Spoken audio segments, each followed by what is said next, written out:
and sit down.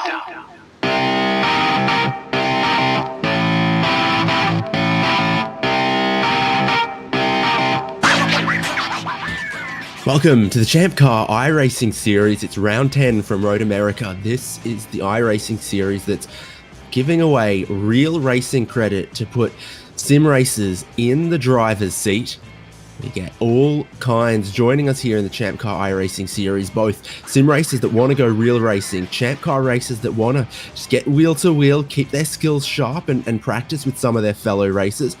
Of course, we get a good healthy dose of drivers from some other championships that come across and race with us here as well. It's the Ford Mustangs at Road America for this round with the bend chicane, as is ChampCar typical, but David Haynes here with Devin Peters and Michael Derby. Devin, it's a very, very exciting track. People love this place and people like this car.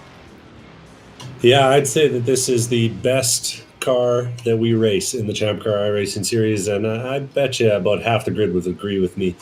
These Mustangs are really a good time, and they challenge you. They challenge you on the gas, they challenge you under the brakes, and they challenge you the whole way through the corners. So I'm expecting that we'll see our best driver win today. Not our most consistent, not maybe our fastest, but the best all-rounder will be what it takes to win today. So far this season, Joshua Soto has been looking good for the outright championship and the race credits for the ChampCar iRacing series that go with that. A grand prize of $1,500 of racing credit, but there's also lots of other prizes we're giving away. There's still a enduro round to come up later in the year. Forum.champcar.org. Look at the schedule, get your teammates together. In one race, you can win a good chunk of credits to get yourself or your teammates or your friends on track in the ChampCar Endurance Series. And then also in these last 4 races of the 12-round, 1-hour races that we're in here for the participation, we'll be drawing a name who will also get themselves a very, very nice, valuable little prize. It's qualifying that's underway right now, and this is a 1-hour race coming up. Will be a mandatory pit stop within the pit stop window. And qualifying, we've got a good number of Mustangs out there at the moment. Looks like 26, and all of them, well, not all of them, a couple of them seem to be between turn 3 and turn 5 at the moment. Yeah, they're definitely a little crowded out there, but they're all looking for a little bit of pace. And with these big boxy Mustangs, a little bit of draft doesn't hurt anything. See Josh Soto experimenting with a line that I would say is not going to improve his fastest lap, and he dives off to the left, showing us that that's the case. But all of them, I think, are looking for that last little bit of pace and that last little bit of draft that's going to get them over the top. 2:34.1, in case you're wondering, is what it's going to take to put you on pole today.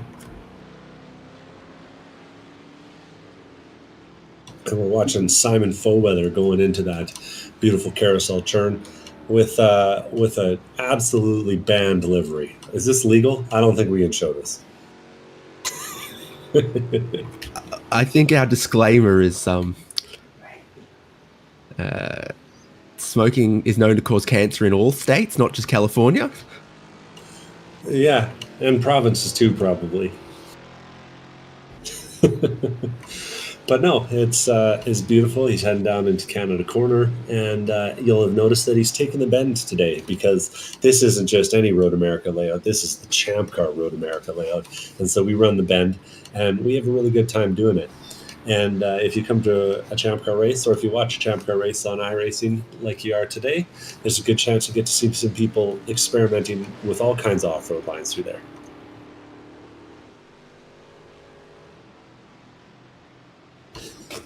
Haynes does not want to laugh at my jokes today, so we'll just keep teeing him off and let him keep missing him.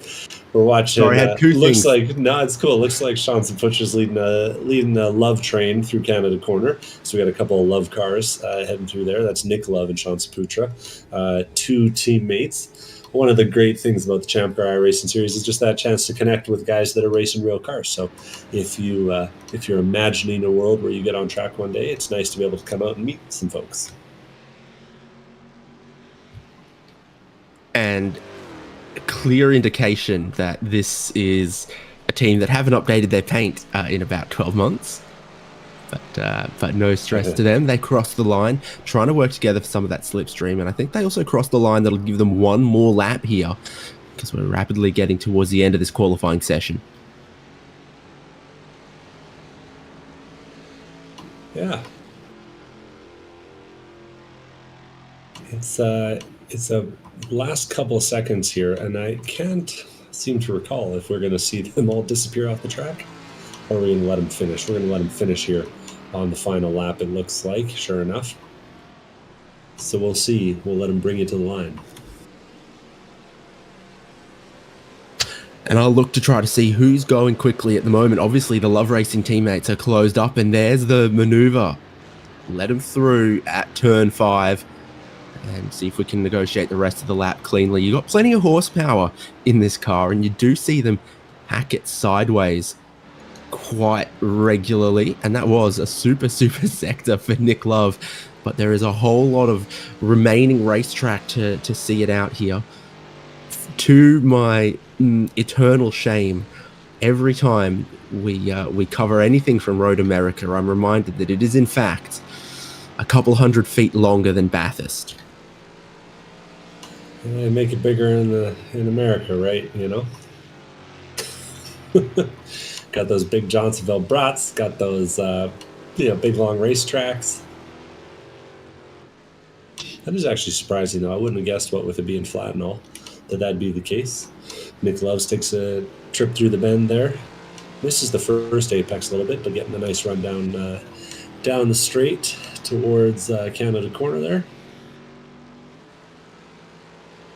Still some reasonable sectors around here. Simon Foweather's finding some as well. Joshua Soto, who's currently on the top, is not going to improve because he's parked. There's only a handful of cars still left on track. They are Andrew Lanning, they are Simon Foweather and Nick Love, and Sean Saputra now just a little bit behind him there as well. So Nick Love, really just one more braking zone here, and then you got to get up the hill, and there are so many microsectors around here. My timing gets a little bit confused, but to try to jump up from currently 4th place, currently 2nd row, up the hill with Mustang power towards the start-finish line, end of qualifying for Nick Love and Love Racing, and a 235.2 to beat, and he does with a 234.6, but it only jumps him one position. It is a big lap around here at Road America. Sean Saputra manages just a little bit of improvement with him in the background there as well.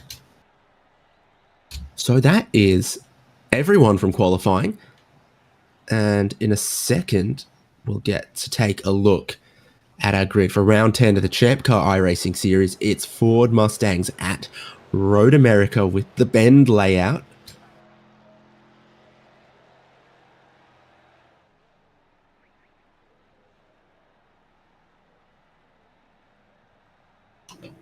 And we'll get our overlays going here in just a minute for you.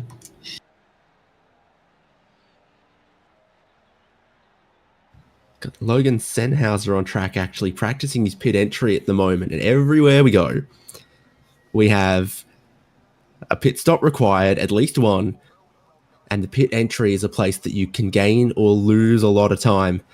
And here it's sort of blind over a little crest on the pit entry, so if you haven't practiced it, you could get in trouble. You've got to practice it. This is the times after qualifying. Joshua Soto, 234.2 is the pole position from Andrew Lanning, Nick Love, Simon Foweather, John McManus, Dakota Knapp, Ian Giebler, Drake Smith, Colin Lounsbury, and Logan Sennhauser as the top 10. And then Sean Saputra improved to that 11th position late on, ahead of Davis Trask, Kyle Robertson, Mark Kruger, Charles Kowalczyk, Ben Rose, Charles Brown, Alex Harrison, David Warden, and Jason Hickman. As the top 20 other drivers with qualifying times goes John Willis, Scott Grinnell, Alan Wells, and David Palermo. Teammates Tim Wire and Bill Salen were out there earlier, but neither of them set a time.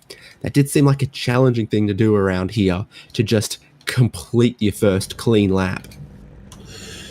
Yeah, the things looked a little bit sketchy out there well on the grid with cooler tires, and tires will definitely be a story, I'd say, as we watch this race today. Big fat cars with a bunch of horsepower. They'll be burning them up out there. Um, but yeah, definitely seeing the cream rise to the crop here with nearly a second between the top of our podium and the fourth place car. So a few different races to look at today, I'd say. I need to double check you've got the analogy in order. Where does the cream rise to? I said absolutely the wrong thing. I meant top. I said crop. It's harvest season, bud.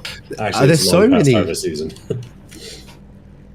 so many expressions about cream though, and sometimes it does rule everything around you. So it's easy to get one or two of them confused. Pace car is soon to take our field on their full formation laps. Just testing out the steering's all in order there for your pole sitter, Joshua Soto. He's going to lead off the inside row for the race start. And you do just want to double check it's all connected.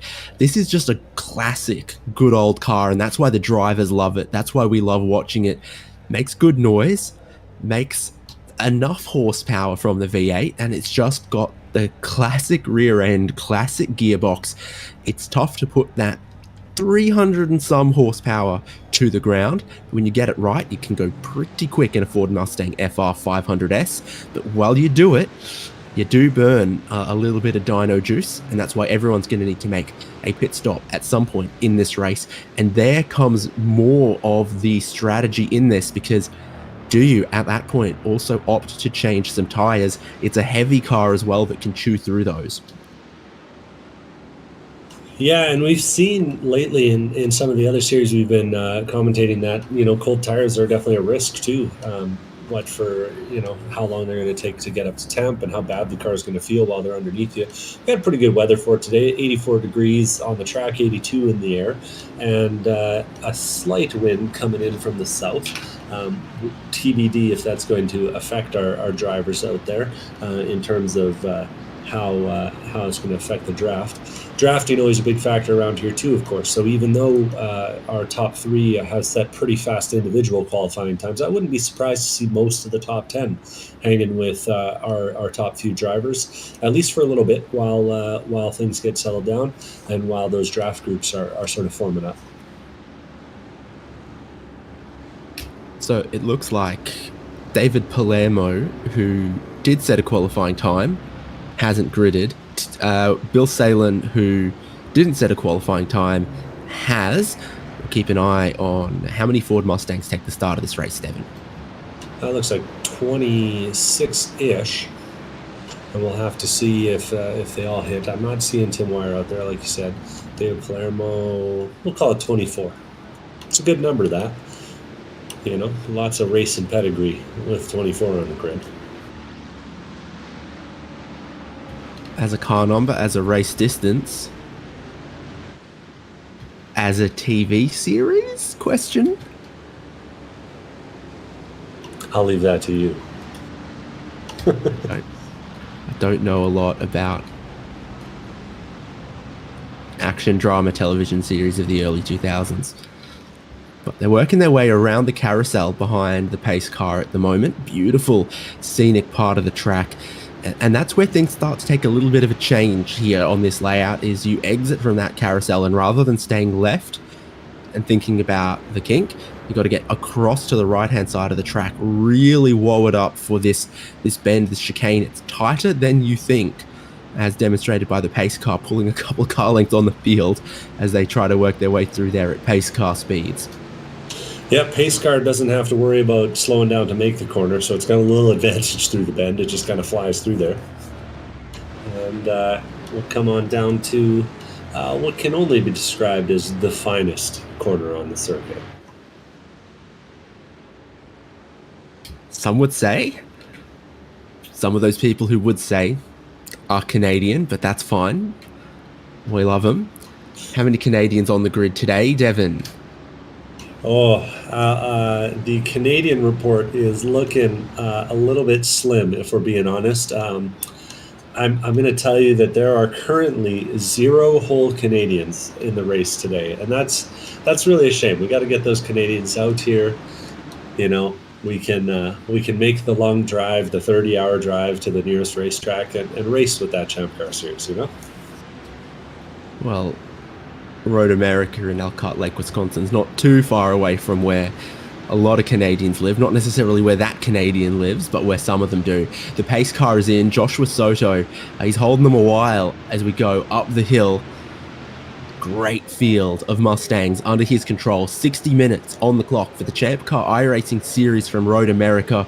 In a moment, the V8s are going to roar, and they're going to roar now as the green flag waves from the second row. A good start from Simon Foweather there as well. You see an absolute chock-a-block grid of Heartland Autosport Ford Mustangs heading down towards turn number 1 as well. They've all qualified strongly. Will Andrew Lanning even take the race lead around the outside of turn number 1? Turn number 2, hardly a thing, but you go downhill towards the braking zone of turn number 3. Joshua Soto still holding the inside. Tires start super cold on this Mustang, and you got to be careful with all of that horsepower at your control, with all of that weight and body roll to shift around the field. Now heading down towards turn number 5 is who's that off the circuit and dropping back? Looks like Charles Kowalczyk.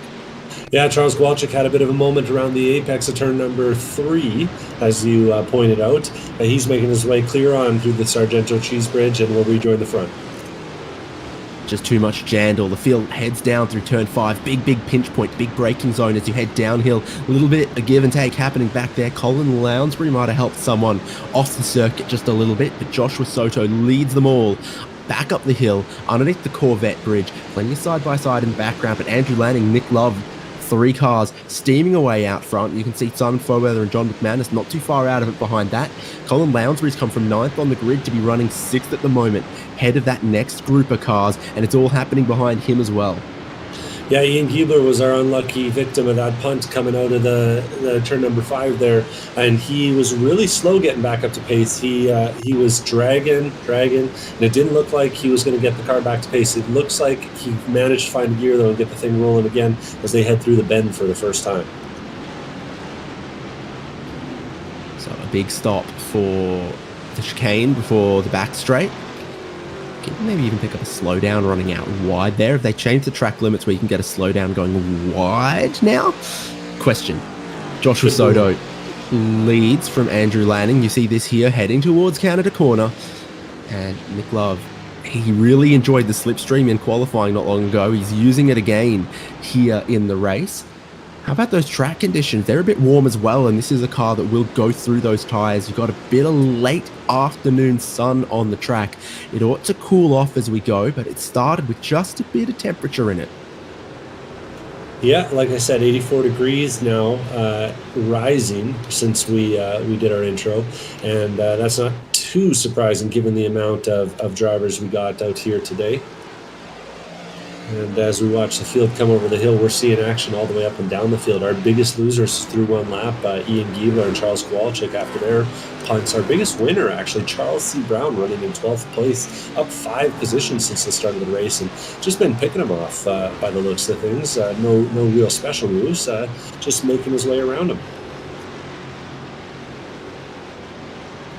So this would be Sean Saputra behind Kyle Robertson. Charles Brown just behind driver you were talking about. And today I sit 10th, 11th and 12th at the moment in the middle of this field of Mustangs. Still a tight 3 up front. Oh, here's a look for the move at turn 5. Biggest braking zone on the circuit. You're at high speed, and then right at the start of the braking zone, the circuit pitches downhill, which makes your car want to run on, extends the braking distance, and around the outside. Is that going to work to hold on? It sure will. Good work by Kyle Robertson. Good respect by Sean Saputra to not barrel in there too hot and clean them both out. I've seen that happen a dozen times before. Yeah, easy to do down there, and like you said, easy to go along on your brakes, but also easy to miss your braking point, especially when you're racing in close proximity, as these guys are doing up here at the front. And as you pointed out, a couple different packs starting to form up. We're seeing our top three run away with it a little bit as Simon Foweather tries desperately to hang on to the back. Nearly a 2-second gap between him and those guys out front starting to form up. And then we've got a few more stragglers before another group of four that's being headed up by the likes of Dakota Knapp, Colin Lounsbury, Davis Trask, and Drake Smith. And that's the battle we're kind of watching right now. Things get real tight between Drake Smith and Davis Trask on the way into the bend there. And it looked like Drake Smith hanging the tail out there is probably trying to put the power down in maybe second gear, a gear that wouldn't get a whole lot of use in these cars at some other tracks, but out of a slow corner like that, I feel like you got to use it. But my goodness, these little tires on the rear, you'll break them free easily with how the differential works, with how much weight there is and how much torque you get at almost any rev range in this car. You see them driving sideways off almost every corner. Yeah, don't forget, this is one of the last Mustangs with a live rear axle, so all 350 of those horses going to the ground and trying to remove themselves from the ground at every opportunity. We're seeing Drake Smith finding, actually no, just behind the action that we're watching Drake Smith drop some tires on the exit, but pretty much everyone is as we go through and see our fastest lap from the front of the field. That's a 2:34.3 from Josh Soto, so putting down those qualifying laps right away. Having a look here, Ben Rose, and he steps the tail out. He's in too hot, gets a bit of the grass, goes nose first. The almost unprotected wall there out of the final corner. Any damage, and he's brought it to pit lane. Yeah, he went. Do you have identical times for first and second on the last lap? I do. Does HJBC.live have identical times for the first and second place drivers on the last lap? Because if you want to see live timing, go to HJBC.live. It's also linked in the YouTube chat. It doesn't. 1/1000th of a second difference between those two. Just a rounding error at that point, but they are really flying out front and keeping things close. Soto ran out wide. No slowdown penalty from out there, but it did cost him a little bit of time. Now he gets a little bit of the dirt, starting to feel the pressure of leading. The slipstream's pretty powerful in these things with the long straights around here. And the boxy nature of the Ford Mustang, not necessarily a massive draft vehicle, but when you get the kind of characteristics that Road America gives us, it's keeping second and third place on him, keeping the pressure on the race leader, the championship leader, Andrew Lanning. Now looking at him, Nick Love right there, and don't count out Simon Foweather. Let's realize he's probably got to be a big Penske enthusiast. Yeah, that sounds about right. And yeah, I'd absolutely expect these four to be in contention for the rest of this race. It's impressive. It's impressive to see the quality of field we're drawing out here. What was the resume you were telling me about Soto as we were sitting in the pre-production room there? There's something on the Mazda Motorsport website. He's competing for some scholarship or something. He's been shortlisted from a rather small list of drivers, so he's in with a good chance of maybe being on the grid in the Battery Tender MX-5 Cup next season, or racing in a Mazda somewhere else, along with a couple of other drivers we know and broadcast. There is some real racing pedigree and talent here. It's not just computer gamers. We've got a whole raft of drivers that you would see on track in the ChampCar Endurance Series all around America, even here at Road America. And the guys who love sim racing, love any kind of racing they can get their hands on. Real racing talent on display. Bit of a drama there for Colin Lounsbury in the final corner, as he got a little bit of help, I think, from Drake Smith under braking. Tapped in the rear and goes out wide into the dirt as Colin Lounsbury. Charles Kowalczyk also had a little bit of a moment there, as we saw on the broadcast as well. Yeah, he got rear-ended and significantly, and he's missing a rear bumper, but not a whole lot else. Andrew Lanning's had a drama, and now the race lead for Josh Soto is out to past 1 second. He's finally had a little bit of a reprieve. We'll see what he can do with that. Sets up a battle second, third, and fourth as Foweather now gets close enough to slipstream off second and third.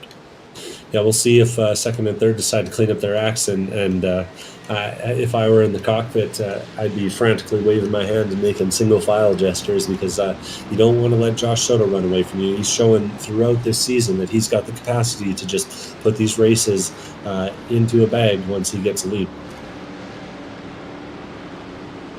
He's gone and left a little bit of a telltale track out through the grass there at the top of the hill, though.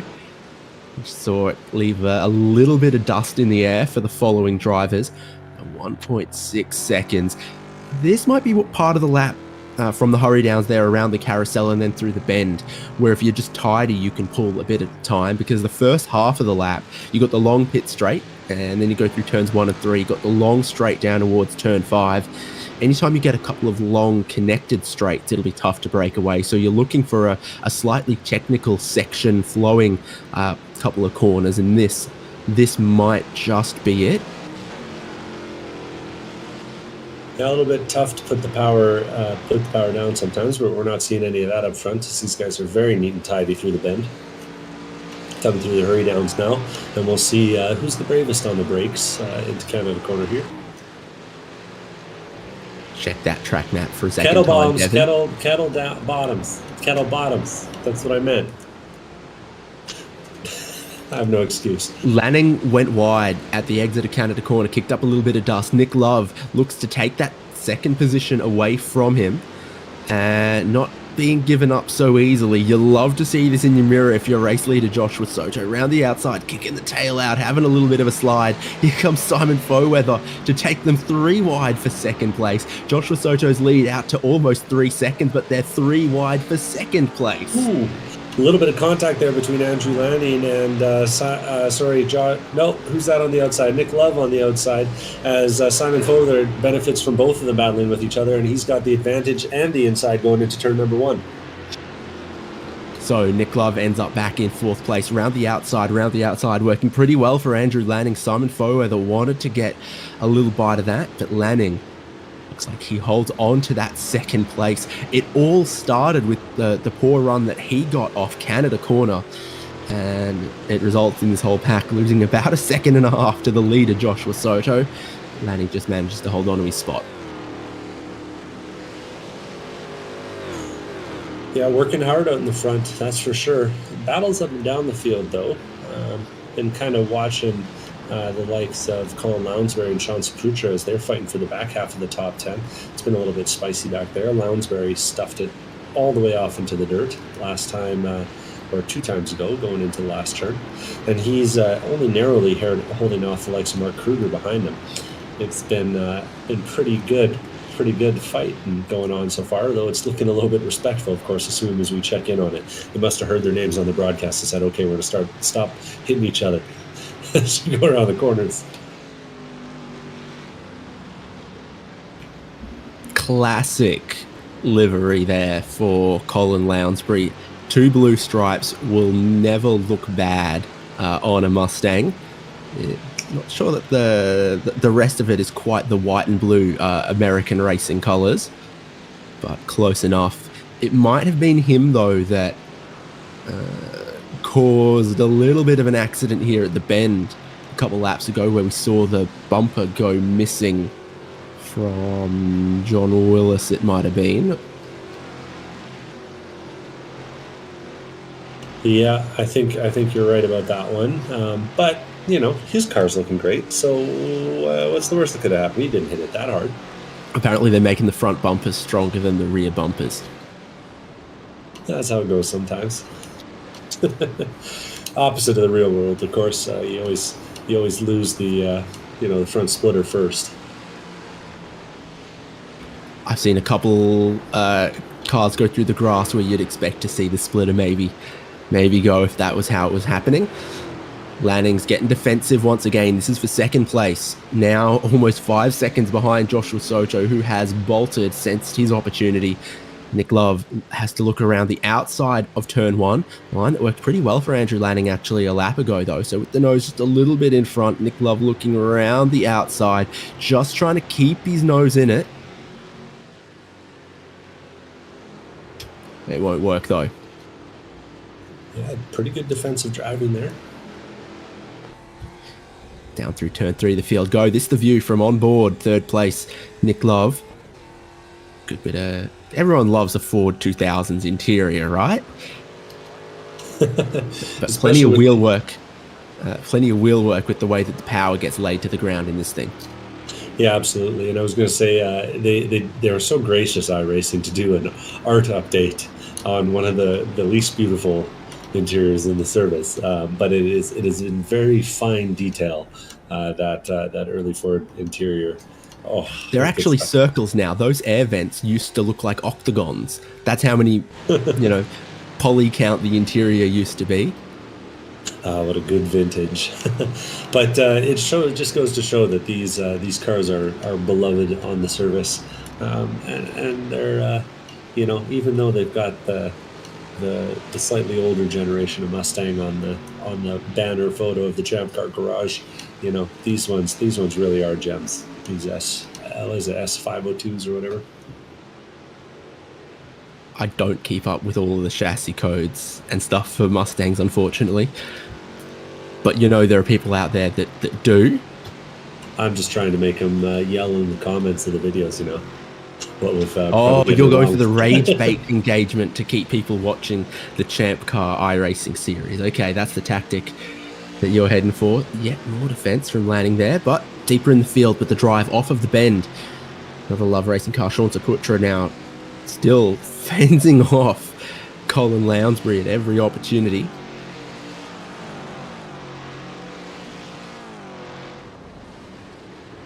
Yeah, and as they're kind of having their little fight there, the two of them are also getting a pretty good view of just ahead of them, Drake Smith and Davis Trask, who seem to be going back and forth at it a little bit too.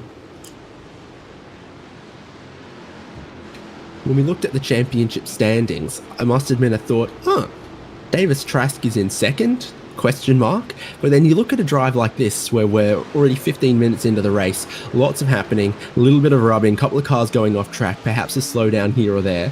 And Davis Trask has come from that would be 12th on the grid to now being 7th, leading a little group here.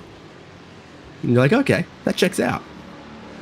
Yeah, Trask. Oh, we're speaking far too complimentary of him because on the exit of turn one there, he just put a bunch of tires off. But anyway, Trask is kind of the classic driver that's just a racer. He goes out and puts a qualifying lap, and it's 2:36.9.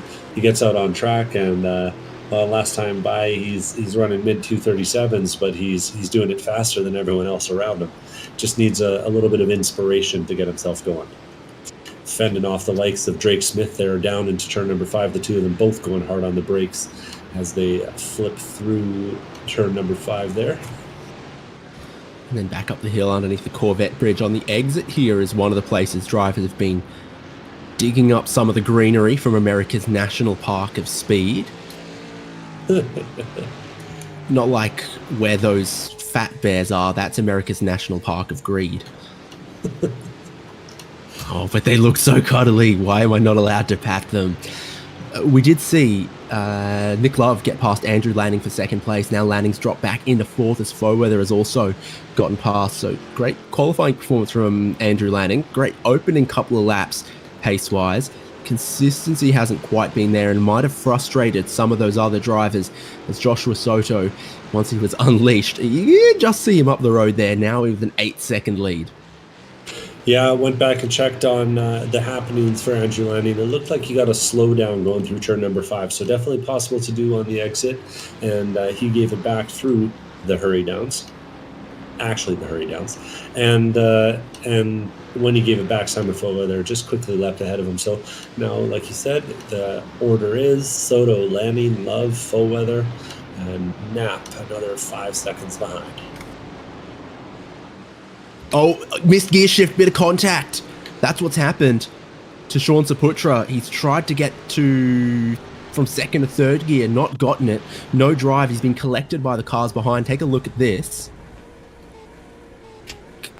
Doesn't go into gear, and then he gets collected from behind. They were too wide behind him as well. Yeah, where are you supposed to go if you're Colin Lounsbury and Kyle Robertson there? They're too wide coming out of Canada corner, drag racing up the hill, and all of a sudden the guy behind just bounces it off the rev limiter. And you go, oh no, I can't take any action to evade this. A couple cars on the pit lane early too. We got Andrew Lanning making an early stop from second place there, as well as teammate Dakota Knapp. And other teammate Joe McManus. We got the whole Drake Smith The Heartland Motorsport team is doing some coordinated pit action here.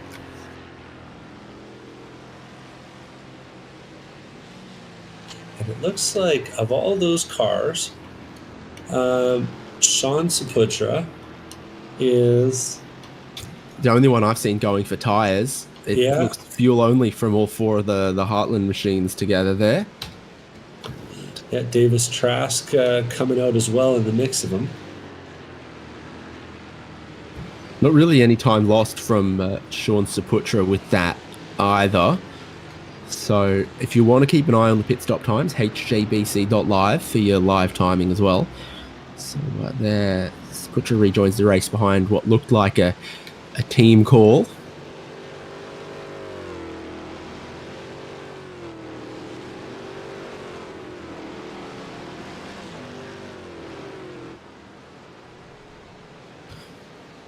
Dakota Knapp rolls on with his teammate John McManus now behind. Andrew Lanning, of course, got in the lane ahead of those guys and has come out of the lane ahead of them. All is right in the world. That's working as expected.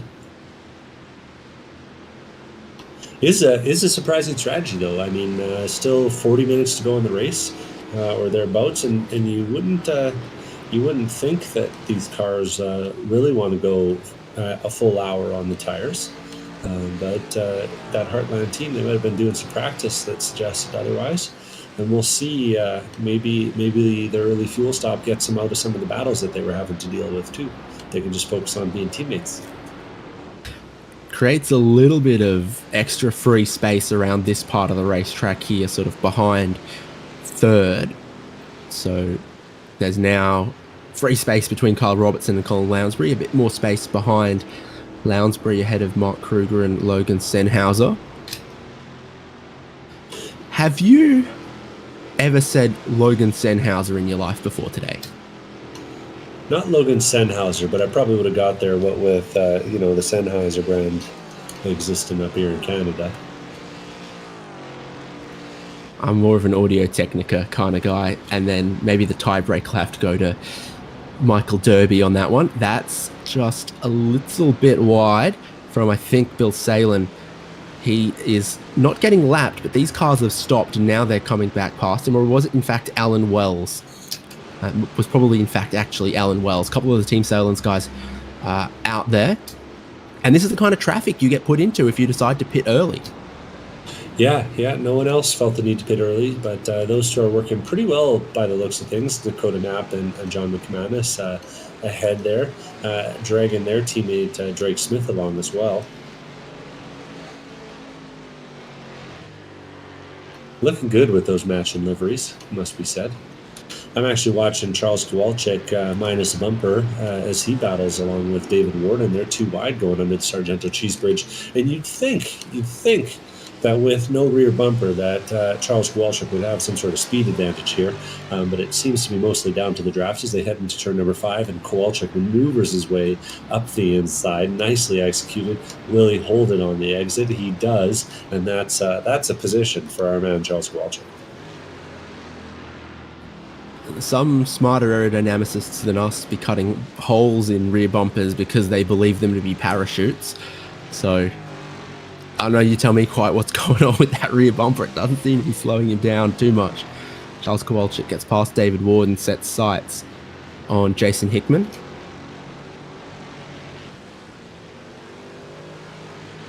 So I'm just taking a look at our timing screen. And last time by, Josh Soto ran a 2:36.1. And we're going to have shortly here our first lap from Andrew Lanning. I guess he's only about halfway done as he comes through the carousel this time. But it'll be very interesting to see if this early pit stop has made a significant difference on the kind of lap times they're able to run. Very clean through the bend, it must be said. Really hitting those apexes and running the exits nicely.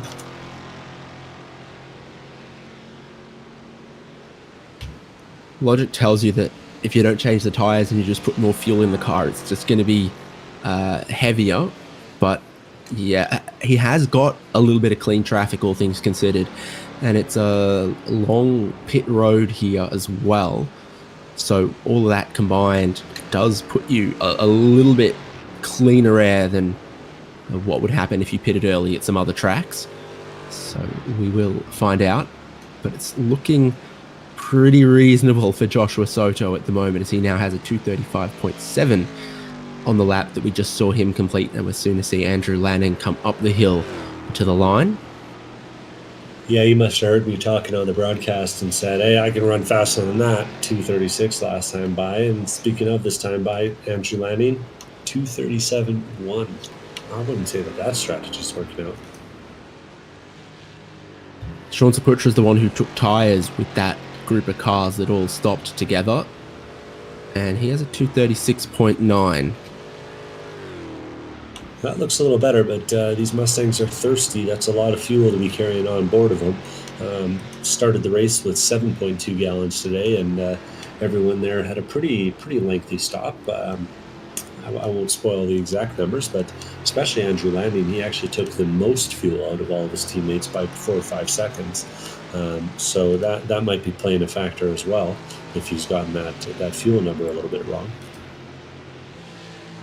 This livery's fun. This is the livery that the current generation Ford Mustang supercar was unveiled in Down Under, with just Ford and the series title sponsor Repco.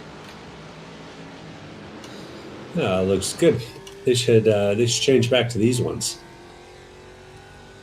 Oh, they might have to, the way it's going. So,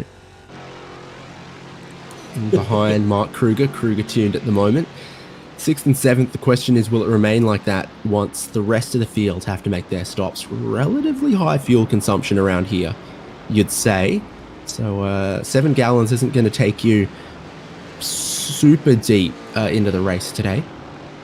Watching a little bit of a battle here between Davis Trask in 17th and Dakota Knapp now running 16th. Trask looking feisty. He was nearly overlapping going into the bend there, but he's going to see what his run looks like here. He's definitely going to have a draft going down into Canada Corner. They go past the DRS sign. No rear wing to open on the Ford Mustang though. Quicker last lap, significantly. Davis Trask over to Dakota Knapp. Not close enough towards Canada Corner. Okay, and some different lines. Just a little casual little drift as well. Yeah, Trask, what was it? Dakota keeps the right sides on the curb and Trask keeps the left sides on the curbs, going through the right-hander. Oh, he gets a little bit of the grass on the brakes there too. Really makes up some ground though through the apex, and he'll have to do that next lap. I have a feeling he'll be feeling pretty good going down to turn number 1 here. Well, Dakota Knapp comes across to try to cover it uphill, long pit straight, and Trask still closing. Have to brake relatively early. Pretty long braking distances in this car. Ooh, and the old park it on the apex strategy is working out. Knapp's trying to hold him, but Trask's up the inside now going into 3. Yeah, is there more grip on the racing line? Since the repave, that's certainly true. That's not what's scanned here, and they're level down the back straight here underneath the Sargento Cheese Bridge, heading towards turn 5. Davis Trask has his nose just ahead, but he's looking to go round the outside at the big stop here at turn 5. Tough to do. They brake at the same time, and the advantage in the line goes to Dakota Knapp. A little over under here from Trask. He's going to have the inside under the Corvette bridge.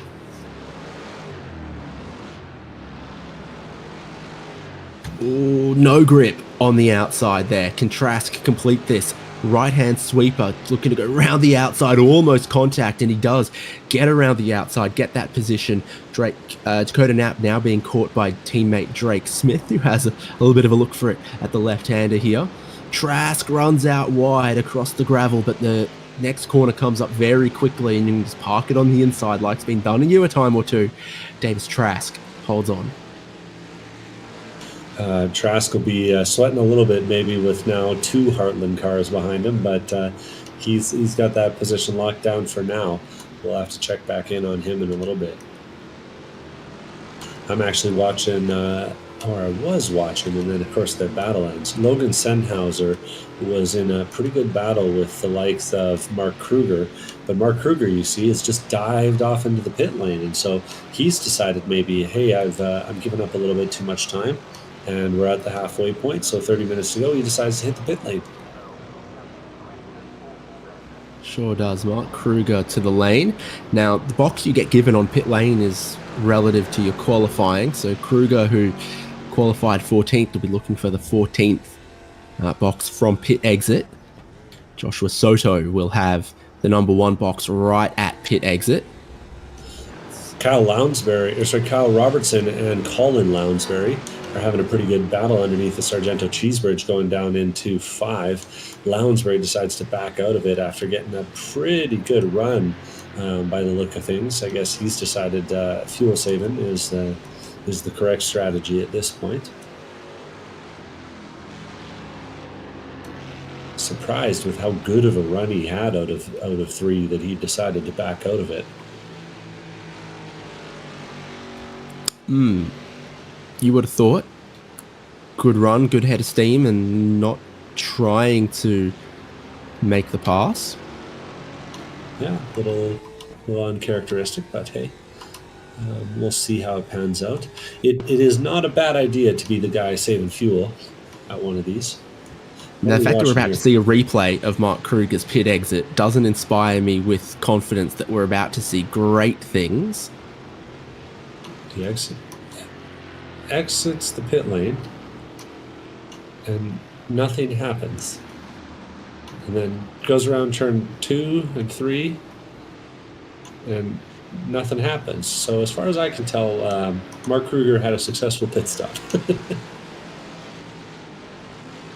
Speaking of successes, Davis Trask is now up in 16th place with 3 Heartland Autosports cars behind him, and they're making it really hard on themselves. Oh, and that's one of their guys off. That's John McManus. We need to talk to this team and get them to have some identifying color stripes on there or something, because I can't tell the difference between Drake and John and Dakota, other than to say that the 3 of them are having a really good time racing with their buddies. That's another thing that you can do with the ChampCar iRacing Series, is get all those renter drivers, all those buddies that wrench on your car, get them out once in a while and have a good time on the series. And there's a little bit of bragging rights in the garage, I could say. Most of the field pitting now. Joshua Soto from the lead has come in, followed by Nicholas Love and Simon Foweather. That was the podium positions. Here they are, all at the pit exit side. You see some tyre changing happening for the leader, Joshua Soto. You see it happening for those behind. I'm seeing it happen both sides of the car. So it's either rears or all 4.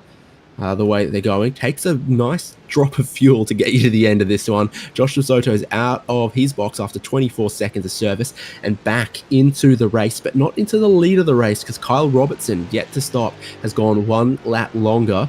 And you can see there goes Alex Harrison as well, yet to stop. Hopefully listening to his crew chief a little better than he was in qualifying. Yeah, Nick Love's actually had a little bit of a drama coming from second place. He ran it wide on the exit of pit lane. This might be worth a pit lane replay producer. He'll continue on, not a lot of damage, but he gets all 4 tires off in the dirt, and a slow exit that puts a little bit of a gap between himself and Simon Foweather.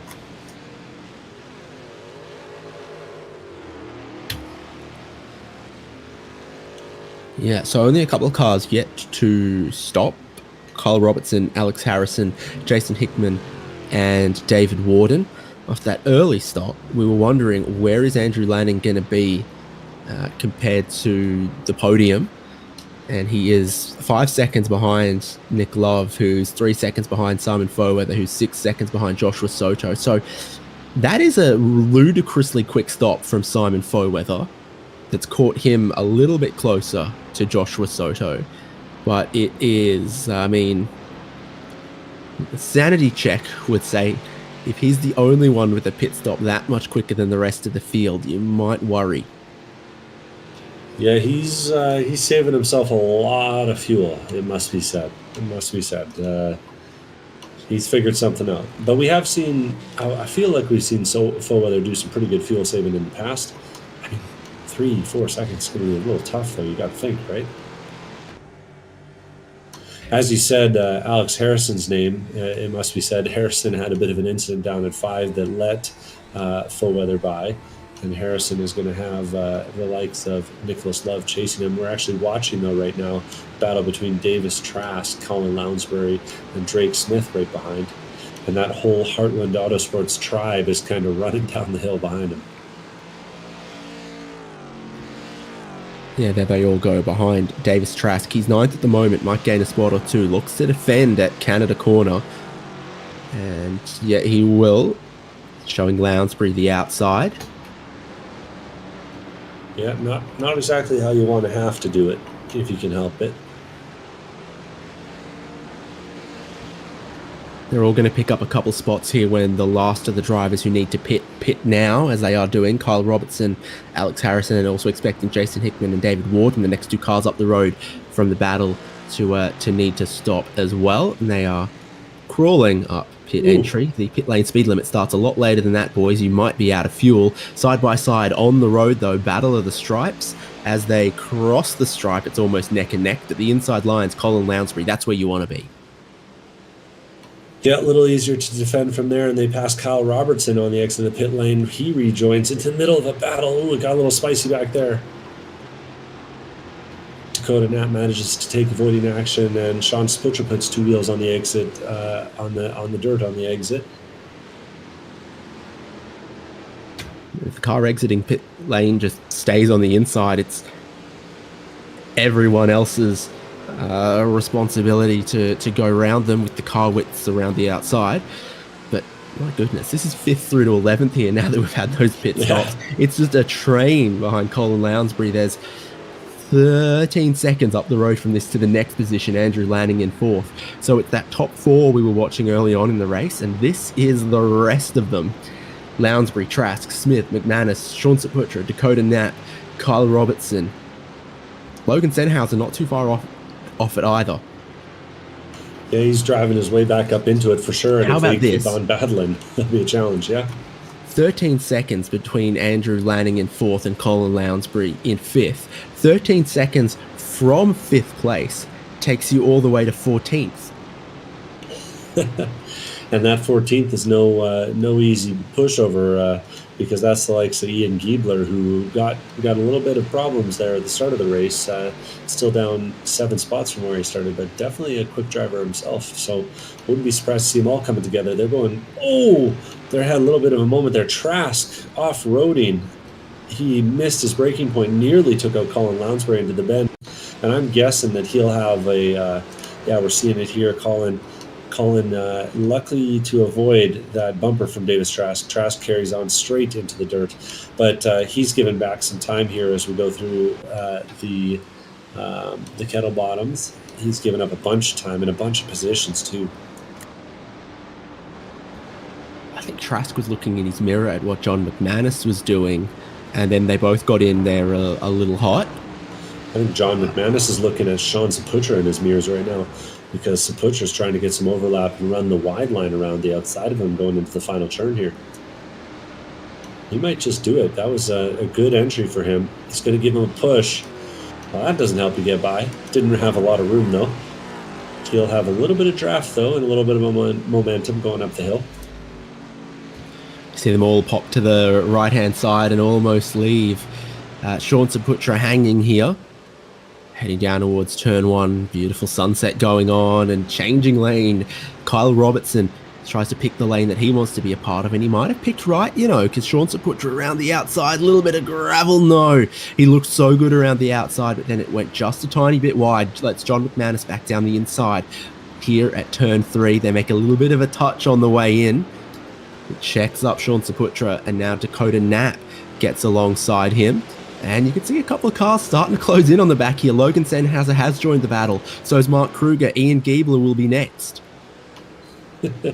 I love this. I love how the battles are everywhere in the Champ Car field. It's just like the real thing that way. And guys are battling all over the place. We got Trask making moves up the inside. We're 2 wide on the exit of 5 here. 3 wide nearly for a moment. Robertson's going to be defending from Trask, and they're rubbing doors up the hill. You saw the two cars up front go deep into turn 5 now. John McManus runs deep at the top of the hill as well. Dakota Knapp goes through. Sean Saputra goes through. They're still too wide behind with Kyle Robertson and Davis Trask through a super committed right-hand kink there. Leads you back down the hill to an overtaking opportunity. Logan Senhauser needs to keep an eye on what Mark Kruger's doing. Kruger comes across and almost crowds out Ian Giebler. Fantastic. They've been racing uninterrupted for 40 minutes now. They've been through the pit lane. They've taken their fuel, maybe taken some tyres at their own discretion, and they come out and they just keep battling like this at Road America. Yeah, these guys know how to party. This is a good time. They're nose to tail, and I love it. 40 minutes into a race, and you still got a good time having it out on track. Couple of drivers have benefited from it though. Colin Lounsbury and Drake Smith are out of here. There was a point where Lounsbury was leading the train. Now there's quite a bit of time between them in this battle, led by Dakota Knapp with Sean Saputra behind. John McManus next in the mirrors as well. Oh, big drift there. Trask drift. Insane off Canada corner. Yeah, that's the most stylish way to put down the power. I don't know if that's the fastest way to do it, but you'll see him here. He gets to that apex and he stomps the loud pedal, catches it on the way out, and they're still doing that up at the front. John McManus just lit him up coming off the last corner. We just lit up the headlights too. Apparently, it's all on for the battles in position here. Yeah, getting a little later in the evening here. Track temp's still pretty warm, but we'll see if that changes. Logan Senhauser loses spot in the back of the picture there to Mark Kruger, and they're too wide at the front, 2x2 going into the first turn. John McManus holding the inside from Kyle Robertson behind, and then up ahead we got Dakota Knapp and Sean Saputra, who are keeping it straight between the two of them. Trask's down the inside at 3. Makes just a tiny bit of contact with Kyle Robertson there. We've seen a couple of little taps there as he then come onto the straight here, leading you towards turn 5.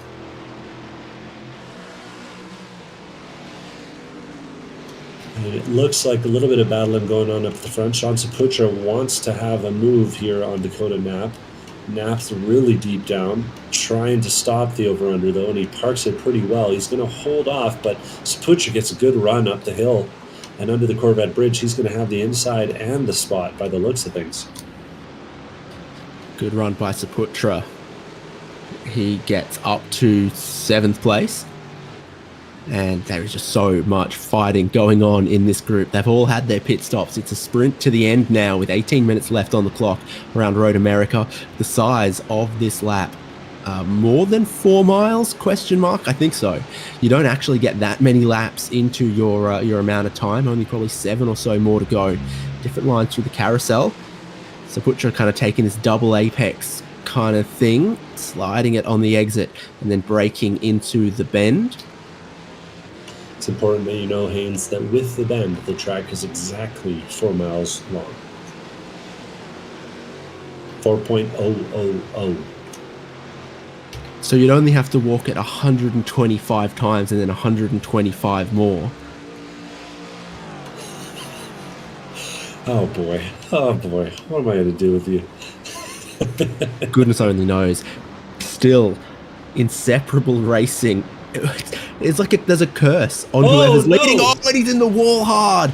Big hit from Sean Saputra. He got out wide. He got sideways on the exit of Canada corner, and now he gets maybe another little helping hand off Mark Kruger. I think that was all on Sean Saputra. I think the toe's been knocked out of the rear end of that thing because he turned left, and it really turned left. He's limping it down the front straightaway and up the hill, and he's going to be... He's not pitting this time, but I'm surprised. That car didn't look healthy. You'll see it here. He gets a little bit loose, a little bit of help into the wall the first time, and then bounces back out on track. And while he's trying to save it, he's going to churn into Kruger there. And they're 2x2 going into the first turn. This battle hasn't slowed down, even though we're looking at the replay. Trask looks like he picks up a spot there, potentially. Kyle Robertson looking for one as well. Tucks back in line. McManus will lead this group onto the straight here. They have absolutely let Colin Lounsbury and Drake Smith waltz away, but it's been fantastic racing to watch. Yeah, in case you were still wondering, Josh Soto has a 23-second lead over Andrew Landing in second place, and Nick Love another, what is that? Sorry, 23-second lead over, nope, 9-second lead over Simon Foweather, 15-second lead over Nick Love, and then Andrew Landing's currently running in fourth, 23 seconds behind, and we're still battling. Oh my God, shut up, Devin.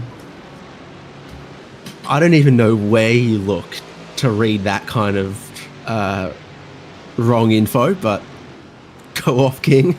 Great battle. McManus, Trask, Nat, Robertson here. After that big hip check, Mark Kruger looks like he's back, closing up on the leaders, bringing Logan Sargent with him. It's Not hard. Too many signs of too much damage.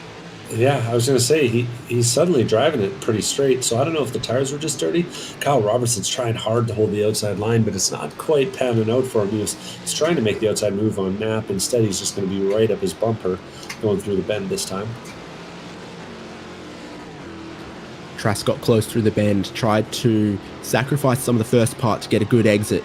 Hasn't helped him be as close as he would like. Heading along towards Canada corner.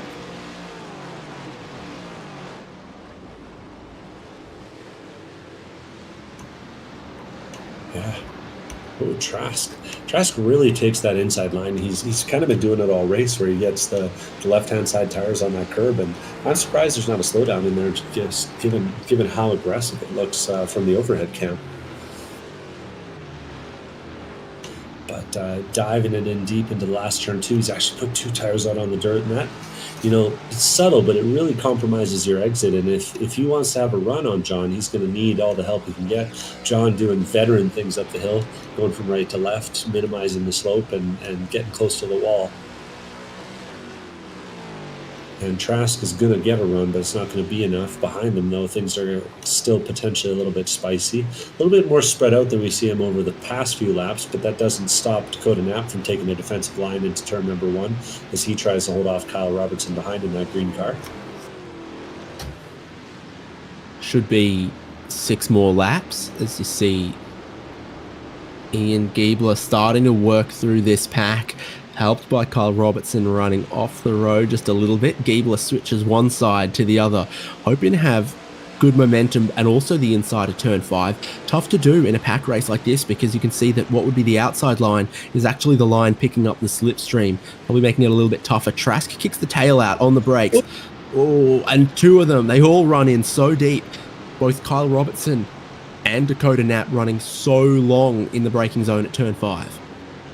Yeah, easy to do, and that's unfortunate for him. Loses a spot in the process. And now Kruger's putting pressure on Robertson after that mistake.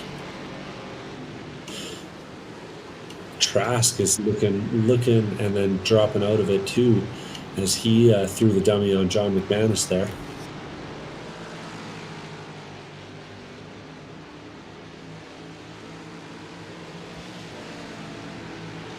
Yeah, exciting. Look away and you'll miss it. Ford Mustang Racing. McManus a little wide off the exit of the carousel, trying to get on the right line for the bend, but he doesn't. He runs in wide on the entry, shallow in the second part. Trask with a good run off the corner, but we've seen him kick the tail out in a drift many, many times. I'm not sure he's got a whole lot of tire or traction left either at this point. Yeah, and it's worth mentioning that none of the Heartland Autosports guys took tires in those long stops they took early in the race. So you got to think that with only 12 minutes to go, they're really going to be feeling it at this point. Oh, and a bit of a hip check.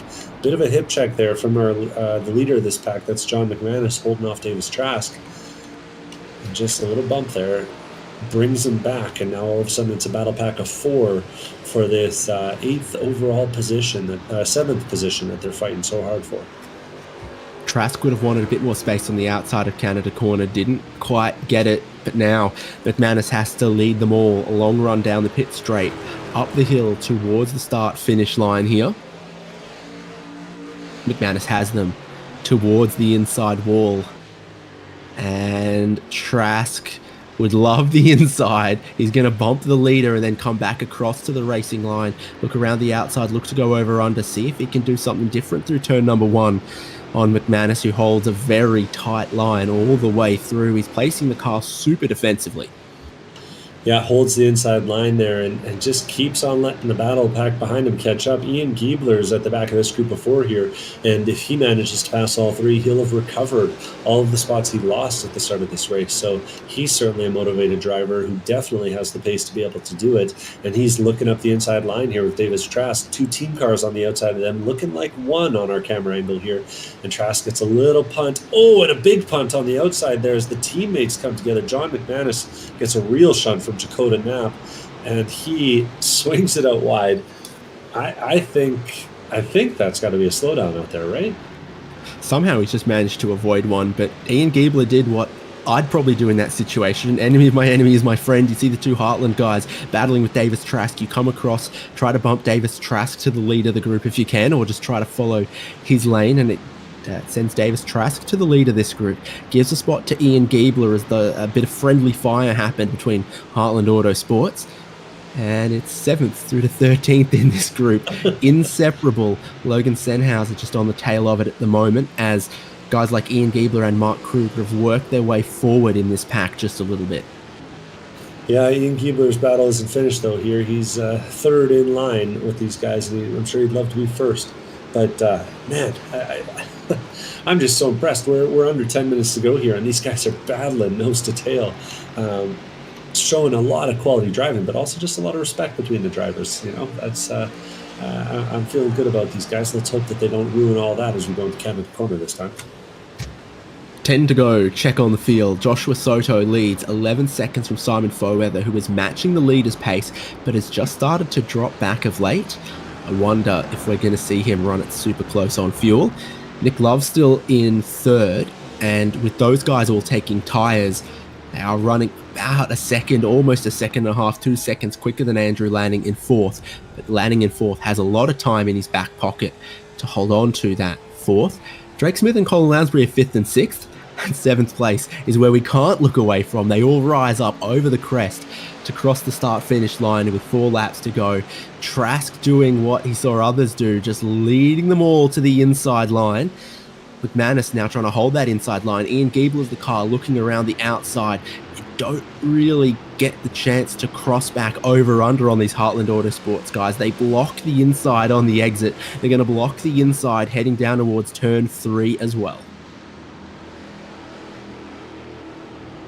Massive drift. Huge drift from McManus. Power sliding out of turn 3. Giebler was a little tidier. Is that going to let him be a little quicker? But McManus can just sit in line of the draft at Davis Trask, and that's what makes a DRS train, a slipstream like this, so tough. Yeah, it's definitely hard to get the advantage. Wow, Dakota Knapp is so deep on the brakes every time. That explains maybe why he gave John McManus that shunt a lap ago. But he manages to get it to the apex and through it, despite the late braking point. Always different styles out there, you know. You can gain time under braking, you can gain time on the throttle. Sometimes you can gain it rolling through the apex, but Dakota's definitely a late braker. Whoa. Charging it in there. Late from Knapp. Giebler runs wide off the corner. Now we're side by side as Kyle Robertson's trying to go around the outside of the carousel. That's a difficult ride, but if you can pull it off, it actually will give you the inside for the bend chicane on this layout here. So that's a tough position to be in, but I definitely want to be the car on the inside here, which is where Kyle Robertson is, and he makes it work. Very nicely done by him. Ooh. And then spins him up on the exit, but hey, it worked. And like you said, really tough to hold it on the outside in that dirty stuff, but he does a good job of it and holds on to the position. Trask is now maybe having to look in his mirrors a little bit as he's got John McManus approaching into Canada Corner. And McManus takes the Trask line. He gets his 2 tires on the inside on the dirt there.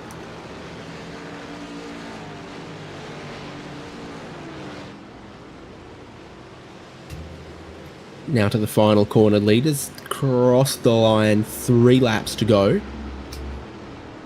So you got to hold on to this one for a while still yet if you're Davis Trask.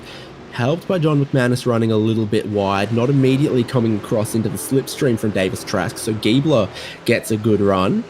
What do you do now if you're Davis Trask? Do you change across to the other line? Now you see them side by side battling behind. Giebler is going to have his work cut out for him to go around the outside of turn number 1 here, just slightly ahead of John McManus, and he swoops across and up into 8th place.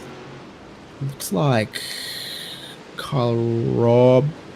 Mark Kruger might have taken a spot back there. There's a couple of battles happening into turn 1. It's Logan Senhauser starting to drop back a tiny bit. Yeah, Kruger had a pretty good run there, and Logan is struggling a little bit to keep up at this point, I'd say.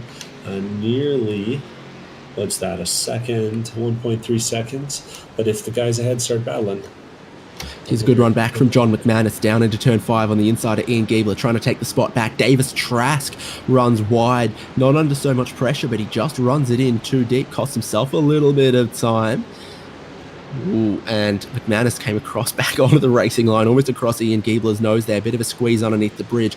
Kyle Robertson's run wide underneath the bridge. Now it's Dakota Knapp having a look at him. Mark Kruger also lining them up as well. Oh, into the bumper.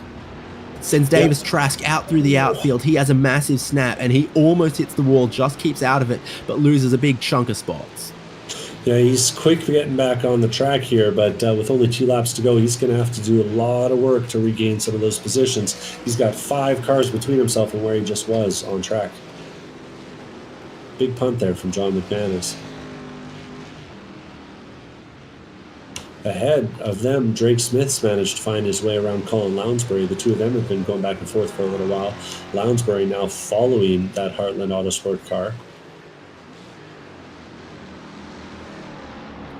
We'll see if the Stripes have anything to say with 2 laps to go about how this race is going to end.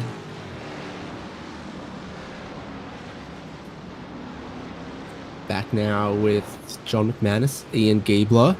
Kyle Robertson's had a wobbly moment off Canada corner. Davis Trask has just managed to rejoin with this pack, which is pretty critical for him. 2 laps to go. Joshua Soto on the penultimate lap, leading now 13 seconds ahead of Foweather. Started dropping a tiny bit of pace on the last couple of laps, but still with 4 seconds in hand over Nick Love in 3rd. And Andrew Lanning runs 4th. Pit stop times all over the place. 24 seconds of fuel for Joshua Soto, 18 for Simon Foweather, 22 for Nick Love, and 27 for Andrew Lanning.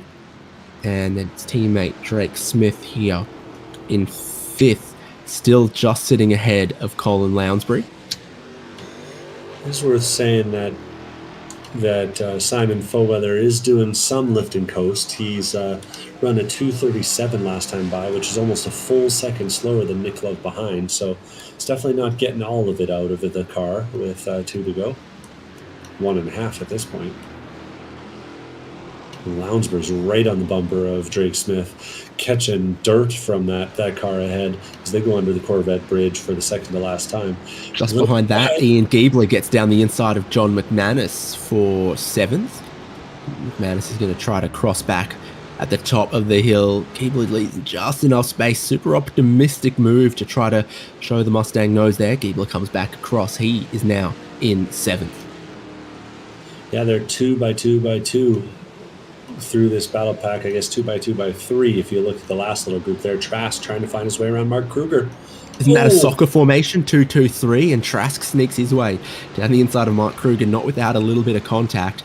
So that seems to be the contact corner now. Ian Giebler had a bit of an ugly entry into the carousel that time and nearly gave John McManus a run, but was able to hold him off through the carousel. Nicely done through there, but he's going to have to do. He's going to need some help if he's going to get up to the likes of Lounsbury and Drake, who are battling for the back half of the top 5. Drake, second to last time through Canada corner, holding off Lounsbury, but Lounsbury was really close on him, maybe timing the run for the final lap. And it is the last lap for race leader Joshua Soto. He's coming through turn 3 for the last time in this race. Now 15 seconds clear of Simon Foweather, whose pace is starting to fade. Question marks over whether he took enough fuel in the second place car. He's still got 3 seconds over Nick Love if he just needs to coast it around a couple places. but Love will know that he's closing. Once you get within 1 second, it is a big slipstream in these boxy Mustangs. And Andrew Lanning's another 18 seconds behind in fourth. So the battle is on. That white flag lets him know to leave it all on the track now on the final lap. Drake Smith leads Colin Lounsbury in the battle for fifth and sixth. And Heartland Autosport cars are all tangled up in battle because behind John McManus is slipstreaming off Ian Giebler. And then Kyle Robertson is ahead of Dakota Knapp. Davis Trask's worked his way back past a couple of cars here. Logan Sennhauser ahead of Mark Kruger on the final lap. Ooh, and Simon is just doing such big lifts and coasts. Nick Love is getting right up on the bumper. He's almost within a second. And I got to think that Simon's going to have a really hard time holding him off. Another big lift. Misses the apex a bit too that time. Into speed, though, under the brought sign, into the carousel. And don't give up on this if you're Nick Love, because there's still a chance. You'll see, after the pit stops, we were doing the same lap times, but all of a sudden, Simon Foweather's starting to come back towards me on this final lap. Okay, so Nick Love will keep the pursuit on all the way to the checkered flag. It's not too far away, and we still don't know how any of them are going to cross it inside of this top 10. Nick Love now only 1.2 seconds behind Simon Foweather. Joshua Soto's lead that was so stagnant, so static at 10 seconds, now out to 17 as Foweather and Nick Love fall behind. First half of the race, he couldn't shake them. But now Joshua Soto leads almost 18 seconds out of the final corner. He's celebrating early. That looked deliberate to me. He's going to have a little bit of a weave back and forth as well as he comes from the final corner to the checkered flag to extend his championship lead in the ChampCar iRacing Series. Joshua Soto wins at Road America. Behind him, Foweather needs enough fuel to get up there. Nick Love, he's off. Oh man, he gets it all sorts of wrong out of the final corner, and he might have had a chance because I'm hearing sputters. Simon Foweather's car might be spluttering, but Nick Love choked at the final corner. Andrew Lanning has got fourth place ahead of Colin Lounsbury, who looks like he's dropped back a massive amount. And yeah, Colin Lounsbury's actually broken away from Drake Smith. Ian Giebler's broken away from John McManus. And Dakota Knapp looking like he's holding off Kyle Robertson. Davis Trask still leading Logan Sennhauser and Mark Kruger. Yeah, there'll be no happy feelings on the back half of the top five. Lounsbury makes a little tap on Drake Smith, pushes him out wide in Canada corner. That's not very Canadian to you, unless you said sorry on the microphone, I guess. Either way, Lounsbury is going to take it to the line and hold off Drake Smith. Ian Giebler crosses under seventh place, driving back from that early instant to match his qualifying position. John McManus, Dakota Knapp, Kyle Robertson, Davis Trask, Logan Sennhauser, Mark Kruger crossing the line. And Charlie Brown coming up the hill. Woo! It's a demolition derby in turn one, too. What a way to celebrate.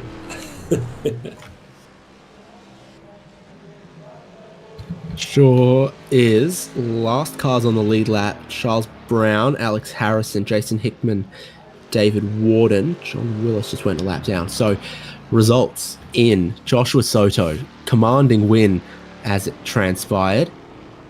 And Simon Foweather, what a gift he was given at the final corner. Starting to run out of fuel, coughing and spluttering to the line. The only driver who could have taken second place away from him, though, just got too eager with the track limits and with the throttle out the final corner. Nick Love, though, managed to keep out of the wall, even though he lost quite a lot of time, and he did get third place. Then Andrew Lanning, Colin Lounsbury, Drake Smith, Ian Giebler, John McManus, Dakota Knapp, Kyle Robertson, the top 10. Then Davis Trask, Logan Sennhauser, Mark Kruger, Charles Brown, Alex Harrison, Jason Hickman, David Warden, John Willis, Alan Wells, Sean Saputra parked it with 7 laps to go. So did Charles Kowalczyk. And then retirements, Bill Salen, Scott Grinnell, and Ben Rose. Didn't see David Palermo or Tim Wyatt take the start. What a battle in the middle of the field with the Mustangs. Yeah, spoiled absolutely by the show they put on for us today, and really shows how much fun it is to be out here in the ChampCar iRacing Series. Virtual cars, real racing. real prizes. And happy to see our drivers getting one step closer to that big prize coming at the end of the season. $1,500 in champ bucks going to the winner of our overall season here. And I think that we're going to get an interview with him shortly. Yeah, we've got most of our podium standing by at the moment, and I'm going to go to third place, Nick Love, because he joins us now. You had a real opportunity there at the final corner. Simon Foweather's car coughed and spluttered before the line, and you couldn't be there to take it.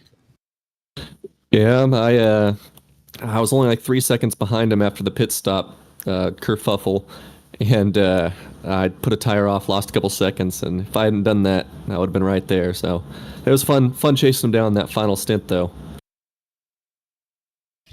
Yeah, and a lot of good racing through the pack as well in the Ford Mustang. How'd you find this car for Road America? Oh, I think it's a blast. The draft's not too strong, and you got enough power to make it kind of tough in the slower corners. So it's a real driver's car. Still got the manual, which I love. Just a lot of fun, really. I mean, I've enjoyed it. My biggest struggle here was my crew chief decided not to auto fuel, and I took about 3 gallons too much. So that was my struggle today. A lot of variance to those pit stop times and when drivers opted to pit as well. Moderately wide strategy window, though it didn't look all that different between the top 3, except for how much fuel you ended up taking. Yeah, I wasn't sure if Simon took tires or not. I was hoping he didn't, but I think he did. He just had less fuel. But yeah, I was hoping to come out in front of him, and I just couldn't click the button fast enough. Well, third place, congrats. Thanks, guys. Second place on the grid has shown up, and that's Simon Foweather, who's finished second place for us today. Simon, it looked like you're the fastest one out of the pit lane today, but it seemed to be a bit of a drama for you too. Simon, you there? We've got him muted on the microphone. That might be because he needs to set a push to talk for this channel. There he is. Okay. All right. So Simon, it looked sure enough. Yeah, I think we basically had the same pace. So I saved a little bit of fuel, just tagging behind Nick, and cut it really close on the fuel. Had to fuel save the last couple of laps, and got down to about 0.2 of a gallon right at the end there. So it was really close to running out of fuel, but just about made it. Looks like, or sounds like you're a real Marlboro man over there. What's that now? Sounds like you're a real Marlboro man. You got the deep voice and stuff. Good choice of livery today. Yeah. I used to smoke that stuff too, a long time ago. It's been a while, but actually tasted pretty good. I liked it. Well, cool to see it on the car. Good show for you out there today. Anyone you need to thank for your race? Just thank you guys, and we'll see you tomorrow. Cheers. Next race. See you. 5. See you at Spec 5, buddy. All right, see you. Yeah, there we go. He's doing our job for us. Apparently we're selling cigarettes now, Devon, but he's selling the broadcast that you can watch on HJBC, both ChampCar iRacing Series and the Spec 5 World Tour. But the man of the moment, extending the championship lead, staying cool under pressure, nailing the pit stop, and blowing away from them in the final stint, Joshua Soto, another win. Congrats. Thank you. Yeah, it was oh yeah. No, go on. It was it was a really interesting race. The Mustangs are a pretty challenging car to try to drive around this track, especially with the bend. Yeah, it's not anyone's favorite layout to my knowledge, but it is real to the ChampCar Endurance Series, and we want to have some of that, and it just throws up something a little different. Oh yeah. I think it works. I think it works really well with these cars, especially going into Canada Corner. Yeah, it kind of works with like the braking workers that you have on the left. But yeah, I think it works with these cars. Now, Josh, you just won a race in a Ford Mustang, but share with the people the news. You go all right in a Mazda as well. Oh yeah. Wait. What was the question? Sorry. Sorry about that. Okay, never mind then. So fuel strategy, we saw you and almost everyone up front take tires, but a variance in how much fuel to take. What caused that? Just uncertainty about what the fuel burn is in clean air versus the in traffic, uncertainty about how many laps the race would be. What do you think causes it? I think with the tires, I was a little bit skeptical about trying to take tires because I know the new update with some cars it could be it could take a little bit of time to get the tires up to temp. So I was really leaning on not taking the tires, but coming towards the end of the my first stint going into the pit, the Mustang started to kick out like a lot more than I expected it to. Like I started dropping down to like 2 seconds or so, and the car was getting very it started oversteering a lot. So I was just like, yeah, it's probably best to just go ahead and take tires. And I ended up taking a little bit more fuel than I wanted to. But it all kind of worked out. And we were able to get back up to pace and start hitting the 234s again. Well, you extend your championship lead in perfect fashion. There's only 2 rounds left to go. Congratulations once again, Josh. Oh yeah, thank you so much. And also I want to thank ChampCar and Tire Rack for sponsoring this series. And yeah, I appreciate you guys at HJBC for doing the broadcast. Right, see you around. Thank you. So our podium after a very, very exciting ChampCar iRacing Series Round 10 from Road America. I have to say, I'm not sure that the 3 drivers we just spoke to had the most exciting race compared to what happened behind them, though. Yeah, absolutely. But it's quality racing up and down the grid, no matter when you come and join us. And hopefully you will come and join us at our next race, November 4th. That's a Saturday because it's a 4-hour race in the in the Miata at WeatherTech Raceway Laguna Seca, our final enduro round. And we'll be back with the Sprint Series on November 22nd at VIR with the TCR. So it should be a good couple races here as we bring us to our season finale at Sebring. Yep, forum.champcar.org with the schedule, with all the information, all the links you need to sign up.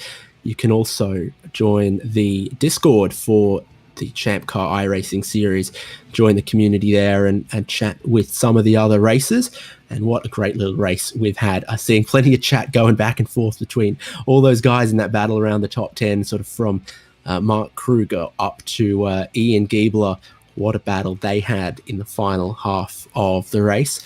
Electric stuff, but not Mach E in the Ford Mustang. We'll see you for the next race in the ChampCar iRacing series. Get your teammates together, race with some great racing, race for some really valuable prizes as well. We'll see you for the next one. Thanks for joining us from Road America.